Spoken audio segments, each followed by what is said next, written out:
Observability and SRE Part 2. This episode has 14 questions. For each question, take a moment to think through your own answer before I share a strong approach. Question 1. Automation or platform? OpenTofu. If a company asks about Terraform versus OpenTofu, how would you explain the trade-offs for enterprise platform teams? Here's a strong way to approach it.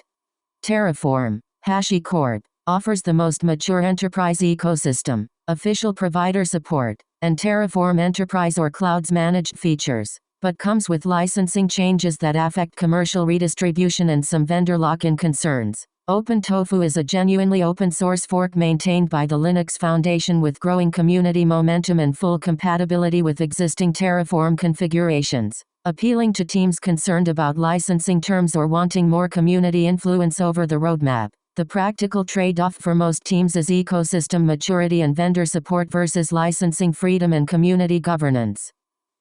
Nice. Let's continue. Question 2. Observability. Observability. An alert says page 95 latency increased from 200 milliseconds to 2s after a deployment. How would you investigate using Prometheus, Grafana, cloud logging, logs, and traces?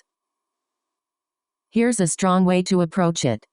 First, confirm the timing correlation between the deployment and the latency spike precisely. Then check distributed traces for the affected requests to see which specific span, application code, a downstream call, database query, accounts for the added time. Cross-reference with Prometheus or Grafana dashboards for resource saturation, CPU throttling, memory pressure, connection pool exhaustion that might explain a code-level regression. And check cloud logging for new error patterns or slow query logs that appeared coincident with the deployment. Great. Moving on. Question 3. SRE or reliability. Kubernetes probes. How would you design readiness, liveness, and startup probes for a slow starting service to avoid cascading failures? Here's a strong way to approach it.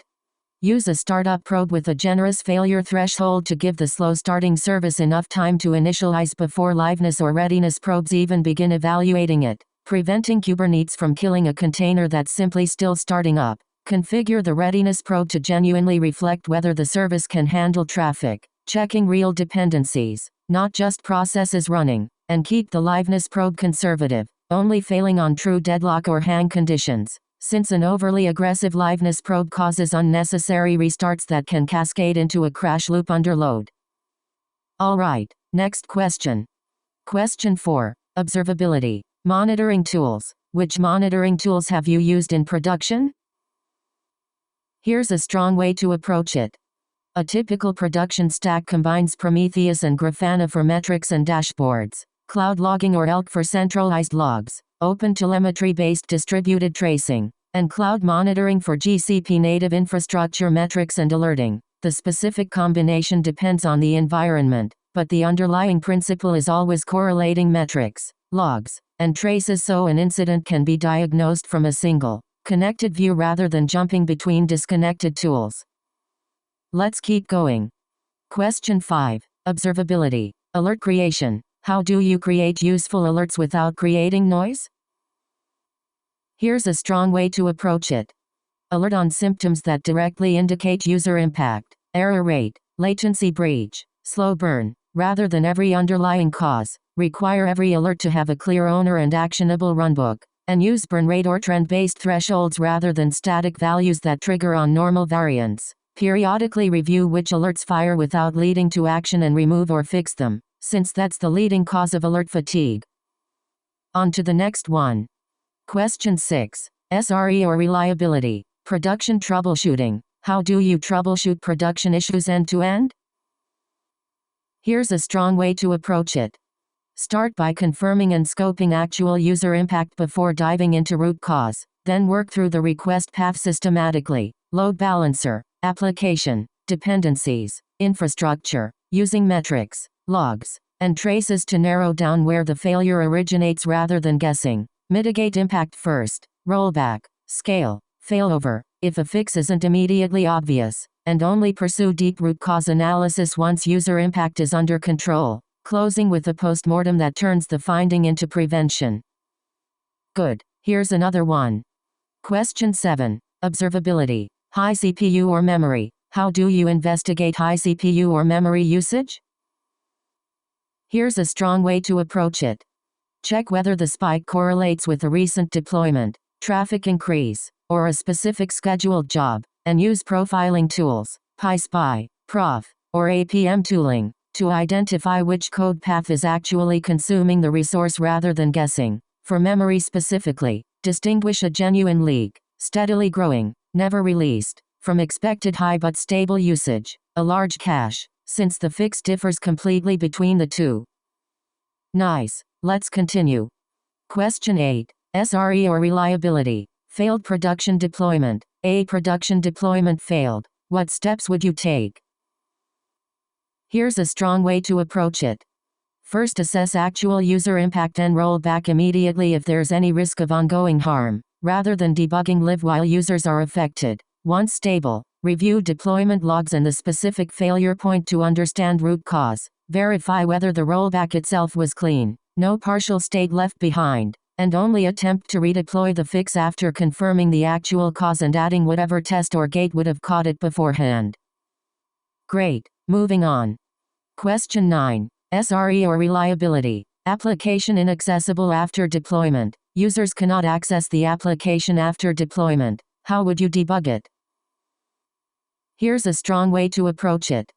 Check the deployment status first. Did pods or instances actually become healthy, or are they crashing or pending? Then work outward through the request path, service endpoints, load balancer backend health, DNS, to find where connectivity breaks. A very common cause is a health check or readiness probe misconfiguration that prevents new pods from ever being marked ready, which silently keeps them out of the service's endpoint list even though they appear to be running. Alright, next question. Question 10. Networking. On-prem to GCP migration. How would you migrate an application from on-premises to GCP? Here's a strong way to approach it. Establish hybrid connectivity first, VPN or interconnect.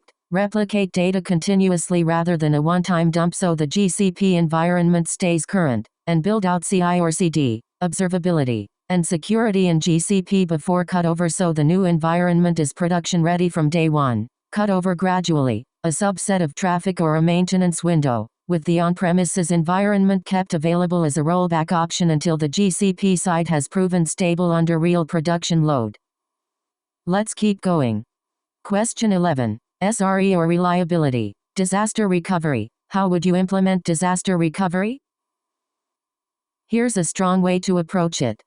Define RTO or RPO targets from actual business impact analysis. Implement backup or replication matching those targets. Nightly backups for a lenient RPO. Continuous replication for a near zero one. And design failover procedures, ideally automated, for the compute and networking layers. Test the entire procedure with real drills regularly, since a plan that's only ever been reviewed on paper is not a validated disaster recovery capability.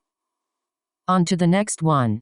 Question 12. AI or Python. Today interview July 6, 2026 AI engineering libraries. What Python libraries are most useful for AI engineering nowadays? Here's a strong way to approach it. Group the answer by life cycle. For model and data work, NumPy, Pandas, scikit-learn, PyTorch, TensorFlow, Hugging Face transformers, sentence transformers, and XGBoost or LightGBM are common. For Gen AI and RAG, LangChain, LlamaIndex, OpenAI or Anthropic or Vertex AI SDKs, FIS or Chroma or Milvus or Pinecone clients, and evaluation tools like Ragas or DeepEval. For production AI engineering, FastAPI, Pydantic, MLflow, Airflow or Prefect, Kubernetes clients, OpenTelemetry, Prometheus clients, PyTest, and Cloud SDKs matter because the job is not only model building, it is packaging, serving, monitoring, evaluating, and operating AI systems safely. Good. Here's another one. Question 13. Python. Today interview July 6, 2026. Python multiprocessing. Explain multiprocessing in Python. When should you use multiprocessing instead of multithreading? Here's a strong way to approach it.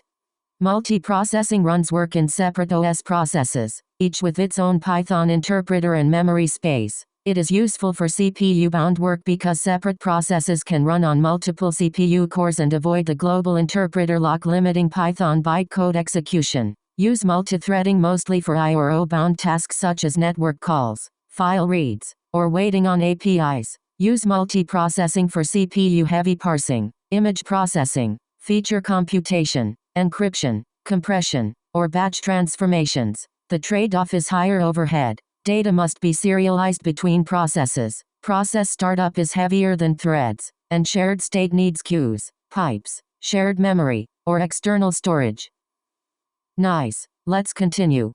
Question 14. Python or coding? Today interview July 6, 2026. Python identity. Explain the difference between equals and is in Python, using list examples. Here's a strong way to approach it. Equals compares values, is compares object identity, with a equals 1, 2, b equals 1, 2, and c equals a. A equals b is true because both lists contain the same values. A is b is false because they are two different list objects. A is c is true because c points to the same list object as a in interviews. Mention that is should normally be used for identity checks such as x is none, not for normal value comparison. Great. Moving on. That wraps up this episode. Nice work practicing, and see you in the next one.